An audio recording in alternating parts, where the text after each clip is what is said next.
안녕하세요. 미래에셋 해외교환 장학생 제33기 택파원 이채은입니다. 제가 싱가포르 출국을 하기 전부터 주변 친구들 그리고 부모님께 싱가포르 물가 되게 높지 않냐? 이런 질문 엄청 많이 들었었는데요. 실제로 생활을 한 지 3개월이 되다 보니까 조금씩 체감이 되고 있는 요즘입니다. It's so expensive. 오늘 영상에서는 첫 번째, 싱가포르 물가 정말 높은 걸까? 두 번째, 그렇다면 과연 그 이유는 뭘까? 세 번째, 현지인들의 삶은 어떨까? 네 번째, 정부의 대책이 있을까? 이렇게 네 가지 주제로 한번 이야기해 보려고 합니다. 지금부터 시작합니다. 싱가포르 물가 높다는 얘기가 왜 나오는지부터 알아볼게요. 실제로 국제조사에서 이곳은 세계에서 가장 비싼 도시 반열에 자주 오릅니다. 이코노미스트 인텔리전스 유닛의 조사에 의하면 2014년부터 2019년까지 싱가포르는 세계에서 가장 생활비가 비싼 도시로 꼽혔습니다.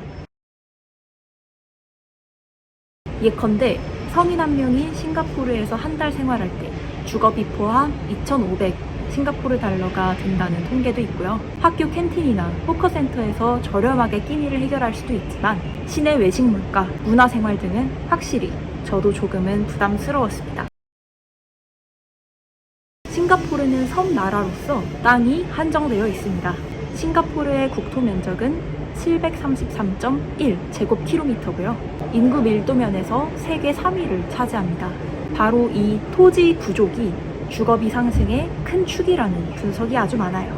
또한 제한된 토지로 인해서 식품과 자원 대부분을 수입해야 하기 때문에 해외 가격에 더하여 물류비 등이 국내 물가에 반영되는 겁니다. 싱가포르에서 소비되는 식품의 약 90% 이상은 수입되는 품목이기도 합니다.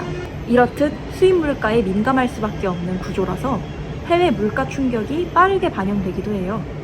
이러한 요인들이 모두 결합돼서 싱가포르의 높은 물가라는 현실이 만들어진 것이라 볼 수 있어요.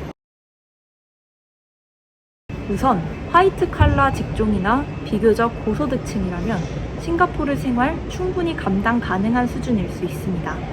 예컨대 숙련직 근로자나 외국인 전문직이 여기 와서 받는 급여를 고려한다면 자연스러운 수준이죠.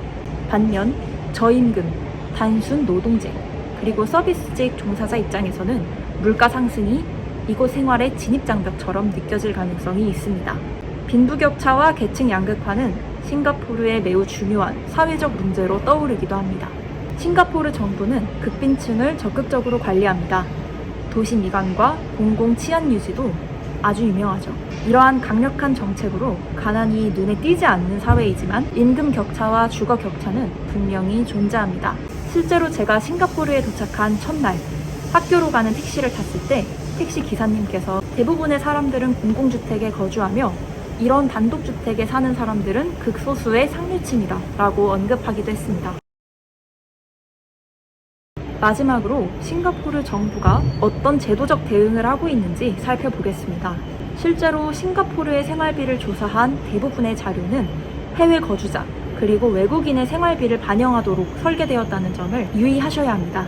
따라서 싱가포르 영주권자와 외국인의 생활비 체감 물가는 많이 다를 수 있습니다. 싱가포르 정부는 싱가포르 국민들에게 공공주택 제도를 제공합니다. 가장 대표적인 건 HDB 공공주택 제도입니다. 싱가포르 정부는 대부분의 토지를 관리하고 중저소득층이 주거에 접근할 수 있게 공공주택을 비교적 저렴하게 제공해 왔습니다. 그러나 HDB 또한 공공주택 가격 책정을 유지하는 방식에는 여전히 비판이 따릅니다. 그러나 정부에서 이 제도를 유지하고 주택 공급을 안정시키려는 노력은 계속돼서 이어지고 있습니다.